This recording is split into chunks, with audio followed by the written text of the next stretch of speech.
વિવાદિત ટિપ્પણી મામલે લલિત વસોયાએ નિવેદન આપ્યું છે।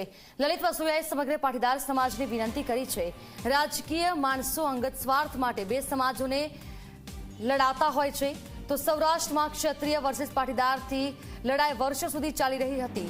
બંને સમાજના પ્રયત્નોથી સૌરાષ્ટ્રમાં ભાઈચારાનું વાતાવરણ છે તો ક્ષત્રિયો રૂપાલાનો વિરોધ કરી રહ્યા છે।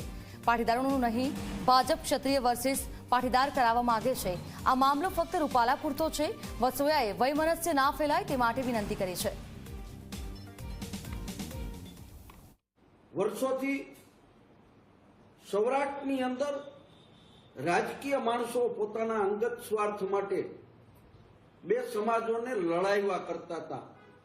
આખાએ સૌરાષ્ટ્ર, આખાએ ગુજરાતની અંદર ક્ષત્રિય વર્સિસ પાટીદાર ની લડાઈ વર્ષો સુધી ચાલી। બંને સમાજના આગેવાનોના પ્રયત્નથી આજે સૌરાષ્ટ્રની અંદર ભાઈચારાનું વાતાવરણ છે। ત્યારે પરસોત્તમ રૂપાલાજી એ જે વાણી વિલાસ કર્યો અને એને કારણે સમગ્ર ગુજરાતનો ક્ષત્રિય સમાજ પાટીદાર સમાજની સામે નહીં પરંતુ પરસોત્તમ રૂપાલાની સામે લડાઈ કરી રહ્યો છે।